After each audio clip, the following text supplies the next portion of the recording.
समाचार पत्रों की सुर्खियों के साथ आज मैं हूँ न्यूज डेस्क पर रेडियो सखी माधवी। अपने सभी श्रोताओं को लोहड़ी के पावन पर्व की मंगल कामना देते हुए हम आज का न्यूज डेस्क आरंभ करते हैं। आज मनाया जाएगा लोहड़ी का त्योहार। कल जगह जगह सजे मूंगफली रेवड़ी के स्टॉल, बाजारों में पूजा सामग्री सहित अन्य चीजों की खरीदारी के लिए उमड़ी लोगों की भीड़। उद्योगों के विस्तार के लिए कश्मीर में करें निवेश, Shah. Vibrant Gujarat global summit में कहा, गुजरात से होकर जाता है विकसित भारत का प्रवेश द्वार। शाह ने कहा, प्रधानमंत्री मोदी के नेतृत्व ने देश को राजनीतिक स्थिरता, भ्रष्टाचार मुक्त सरकार, जन कल्याणकारी नीतियां, निवेश अनुकूल एजेंडा और शांतिपूर्ण माहौल दिया है, जिसने देश की अर्थव्यवस्था को गति देने का काम किया है। शाह बोले, मोदी जी ने हमारे सामने जो आत्मविश्वासी, आत्मनिर्भर भारत की कल्पना प्रस्तुत की है, हम उसे साकार करेंगे। आखिरी सांसें गिन रहा आतंकवाद। प्रदेश में निवेश से देश की अखंडता होगी मजबूत। एलजी। प्राण प्रतिष्ठा में जाने से हिचकना नहीं चाहिए, मनाएंगे विशेष उत्सव।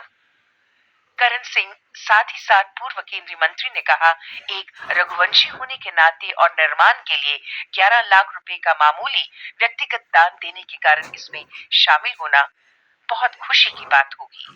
प्राण प्रतिष्ठा से पहले पीएम मोदी ने शुरू किया अनुष्ठान।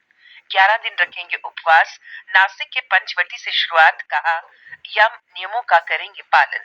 पीएम मोदी के शुक्रवार को नासिक के कालाराम मंदिर परिसर में पोछा लगाकर देश भर के मंदिरों में स्वच्छता के लिए अभियान चलाने का संदेश दिया। 22 जनवरी तक ये अभियान जारी रहेगा। राजौरी पुंछ में आतंकी मंसूबों से निपटने के लिए स्ट्रैट 24 की रूपरेखा तैयार। उत्तरी कमान सेना प्रमुख लेफ्टिनेंट जनरल उपेंद्र द्विवेदी की अध्यक्षता में राजौरी में सुरक्षा स्थिति पर किया मंथन। मिशन सद्भावना के तहत पुंछ के पीर टोपा को एक आदर्श गांव के रूप में अपनाएगी सेना। जम्मू में सीजन की सबसे सर्द रात, दिन भी श्रीनगर पहलगाम से ठंडा, सामान्य से 3.3 डिग्री गिरकर पारा 3.7 डिग्री पहुंचा। कोहरे से 10 ट्रेनें लेट, 2 फ्लाइट रद्द। मौसम विभाग के अनुसार कमजोर पश्चिमी विक्षोभ के कारण ऊंचे इलाकों में अलग अलग स्थानों पर हल्की बर्फबारी होने की संभावना है।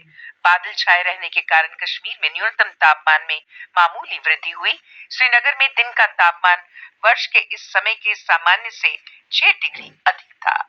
और अब अन्य समाचारों के साथ मेरी साथी श्रुति। धन्यवाद माधवी। सांस्कृतिक परिस्थितियों से मोहामन कल धूमधाम से मनाई लोहड़ी। पर्यटन निदेशालय जम्मू की ओर से रघुनाथ बाजार में आयोजन, शांति समृद्धि के लिए की गई प्रार्थना, पर्यटक भी हुए शामिल। जम्मू कश्मीर में 5 साल बाद 45 दिनों का सूखा, न बारिश न बर्फबारी। विशेषज्ञों ने शुष्क मौसम के कारण पारिस्थितिकी तंत्र, कृषि और आजीविका पर संभावित प्रभाव की जताई चिंता। गर्मियों में गहरा सकती है पानी की किल्लत। सब्जियों और दालों की ऊंची कीमतों से खुदरा महंगाई 4 महीने के उच्च स्तर पर। शहरी इलाकों में महंगाई नवंबर के 5.26% से बढ़कर दिसंबर में 5.46% पर पहुंच गई। डीआरडीओ ने आकाश एनजी मिसाइल का सफल परीक्षण किया। ये मिसाइल उन हवाई लक्ष्यों को भेदेगी जो रडार से बचने के लिए कम ऊंचाई पर उड़ान भरते हैं। और अब कुछ खेल समाचार। एशियाई शूटिंग चैंपियनशिप में भारतीय शूटरों का स्वर्णिम प्रदर्शन जारी है। बागपत के अखिल शोराण ने 50 मीटर थ्रो पोजीशन में अपने ही साथी एशियाई खेलों के स्वर्ण पदक विजेता ऐश्वर्य प्रताप सिंह तोमर की पराजित कर स्वर्ण जीता।